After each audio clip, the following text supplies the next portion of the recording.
ගෞරවයෙන් ආරාධනා කරනවා වනිදා සේනාධිරාජා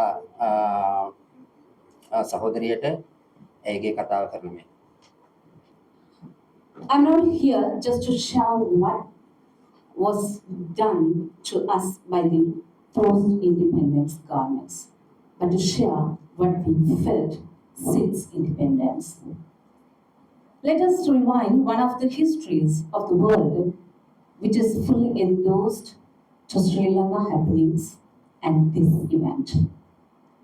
It was 1939 when the Nazi German troops invaded into Poland and burnt the great library of the Jewish Theological Seminary at Lublin.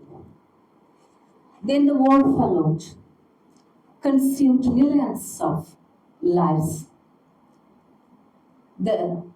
You all know the war that does not have eyes, and more importantly, it does not have heart to feel humanity. War kills despite the side you are. It kills. It only can kills. At the end of the war, the British lead man, the premier, said that we are in the presence of the crime without a name. Then a legal draftsman from the same country where the great library was burned, Raphael Lemkin, named the crime as genocide. Burning libraries become international crimes has happened to us. My dear friends and colleagues, I stand in front of you as the representative of the race that has been undergoing state oppression, state violence, state terrorism, or whatever you give a reasonable term for what we underwent. And from the race, we lost its day-to-day life, the very luxury of its culture and dignity, and the race that has been afflicted almost a century. In this juncture, I recall a phrase that says, history repeats. The innocent single people of this country have been told different stories about our history and our thirst for liberation. I may politically or racially be despised to share this truth. Soon after the independence, the Tamil-speaking plantation workers who had been brought from India were stripped citizenship and voting rights. In 1956, the single act only and the violence against us came to be routine in Sri Lanka, which accentuated the Ulam Tamils to reconsider about their brotherhood. It unquestionably told us that we can't be together forever on this beautiful island. I'm telling this just to tell what we felt. Also, I eager to remind you that the name Ulam was the prettiest name which was called to this beautiful island from Sangha period. It's about 500 years ago. We can list the anti-Tamil programs and acts of each government: 1948, 1956, 1971, 1977, 1981, 1983, 1985, 1987 to 2009, and up to now. If you are destroyed, will you tolerate? Will you tolerate? If someone thrashes you,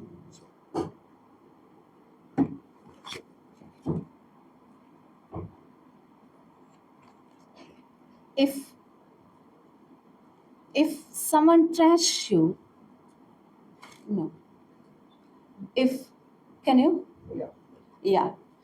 If someone trashes you, what would you do? Will you be submissive? Nobody can. No one can. Because we are human. Even any living creature on this earth will resist. In 1981, we were burnt just because of our race. The government's flunkies burnt our precious library to destroy our history, luxury of our culture, as well as our future. They thought that it was the library only for the Tamils, but it's not. They burned the luxury of the South Asia's future, including Sinhalese, Muslims, and burghers of this country. The rulers of the country want people to be slaves. You know why? But we raised our voice. You too in 1971. And we both were named as terrorists because we battled against the ruling governments.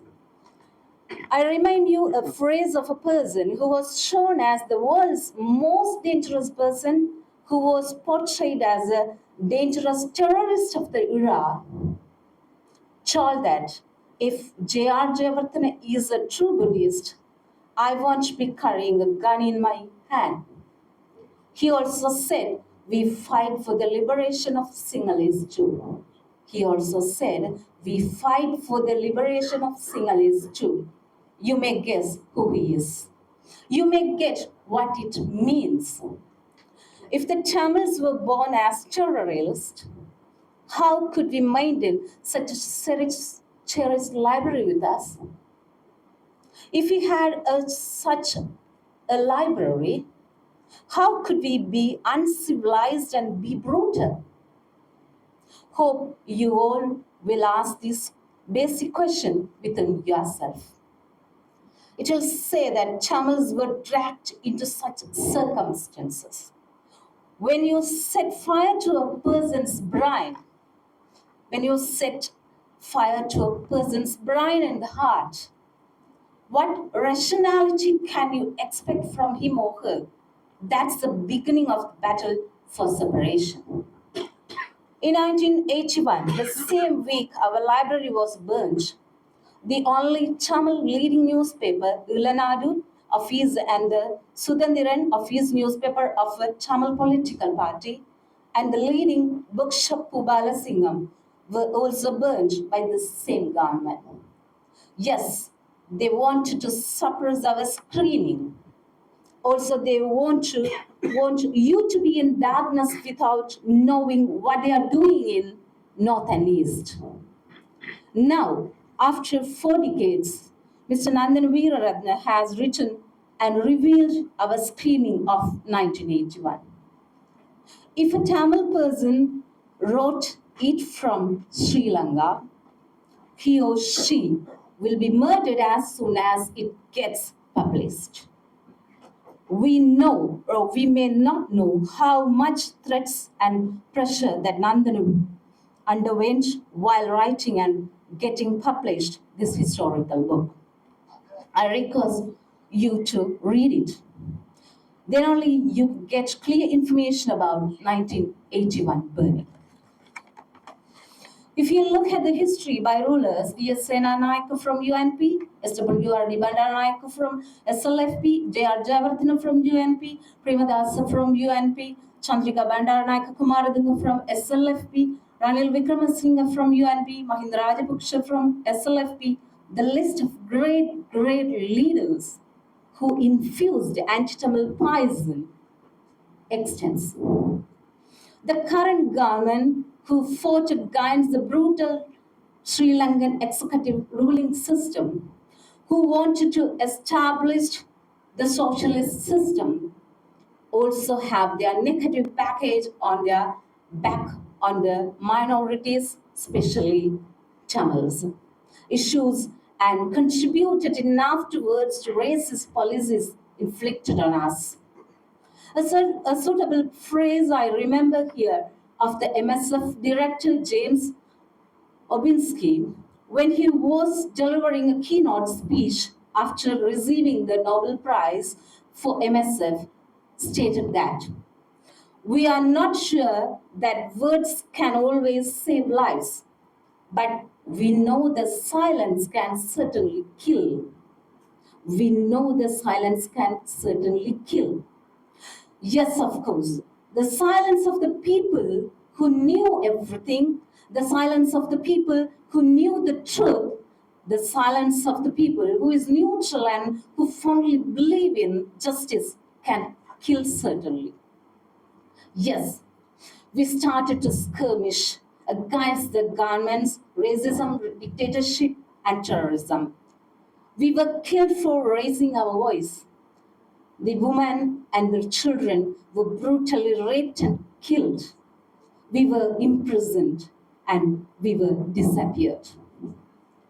Do you only think the fire swallowed only some more than 97,000 references from the library? No, never. The rivers of the fire destroyed not only the books and references, but also the ancient history of old Sri Lankan races, not only the Tamils, but all of us.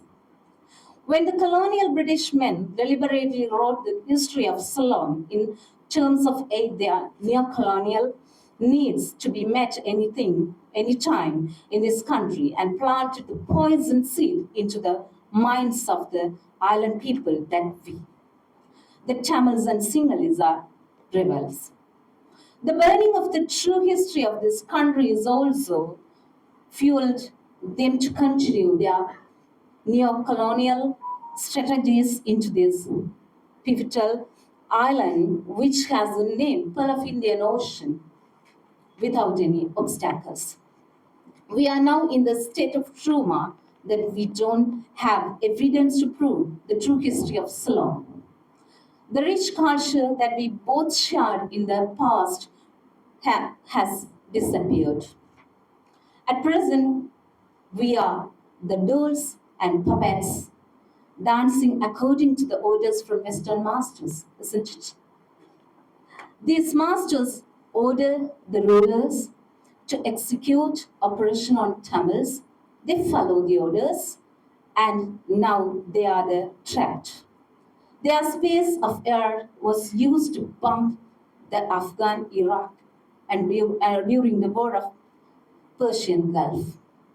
The country's non-aligned status has lost due to this trap.